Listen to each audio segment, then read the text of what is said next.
ಯೋಗ ದಿನಾಚರಣೆ ಆಚರಿಸ್ತಾ ಇದ್ದೀವಿ.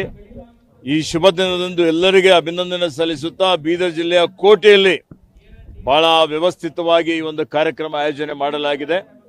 ಆರೋಗ್ಯವೇ ಭಾಗ್ಯ, ಆರೋಗ್ಯ ಇದ್ರೆ ಎಲ್ಲ.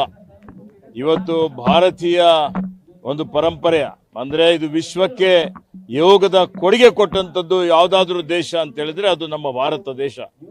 ಪತಾಂಜಲಿ ಯೋಗದ ಹಿಡ್ಕೊಂಡು ಹಿಂದೆ ಸ್ವಾಮಿ ವಿವೇಕಾನಂದರವರು ವಿದೇಶದಲ್ಲಿ 1890ರಲ್ಲಿ ಪ್ರವಾಸ ಮಾಡಿದಂತ ಯುರೋಪ್ಯದಲ್ಲಿ ಯೋಗದ ಬಗ್ಗೆ ಉಪನ್ಯಾಸವನ್ನು ನೀಡಿದಂಥದ್ದು ನಾವು ನೋಡಿದ್ದೇವೆ.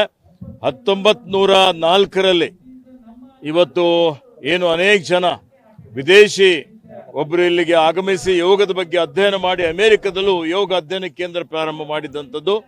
ಇವತ್ತು ಆರೋಗ್ಯ ಬಹಳ ಅತ್ಯಂತ ಮಹತ್ವದಾದಂಥದ್ದು. ಇವತ್ತು ನಾವು ಕೊರೋನಾ ಸಮಯದಲ್ಲಿ ನೋಡಿದ್ದೇವೆ, ಪ್ರಾಣವಾಯು ಇವತ್ತೇನು ನಮ್ಮ ಆಕ್ಸಿಜನ್ ಇಲ್ಲದೆ ಇದ್ದು ಸುಮಾರು ಜನ ಮೃತಪಟ್ಟಿದ್ದಂಥದ್ದು. ಇವತ್ತು ನಾವು ಪ್ರಾಣಾಯಾಮ ಮಾಡೋದ್ರಿಂದ, ಅನೇಕ ಆಸನಗಳು ಮಾಡೋದ್ರಿಂದ, ಬರೀ ಆಸನ ಅಷ್ಟೇ ಇಲ್ಲ, ಇದರಿಂದ ನಮ್ಮಲ್ಲಿ ಧ್ಯಾನ ಇದೆ. ಇದರಿಂದ ಇವತ್ತು ಆಧ್ಯಾತ್ಮಿಕವಾಗಿಯೂ ಇವತ್ತು ಅನೇಕ ರೀತಿಯ ಉಪಯೋಗ ಆಗ್ತದೆ, ಏಕಾಗ್ರತೆ ಬೆಳೀತದೆ.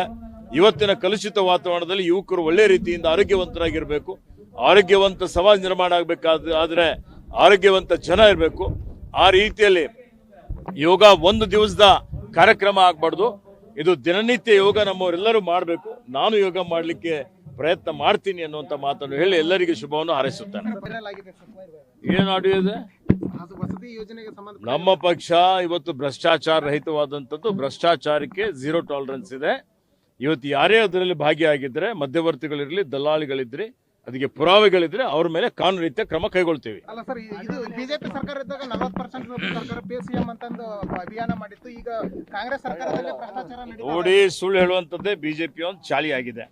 ಅದರಿಂದ ಏನು ವ್ಯತ್ಯಾಸ ಆಗೋದಿಲ್ಲ. ನಮ್ಮ ಜನಪ್ರಿಯತೆಯಿಂದ ಅವ್ರು ಕಂಗಾಲಾಗಿದ್ದಾರೆ, ಗೊತ್ತಾ? ಸುಳ್ಳೇ ಮಾಡ್ತಾರೆ.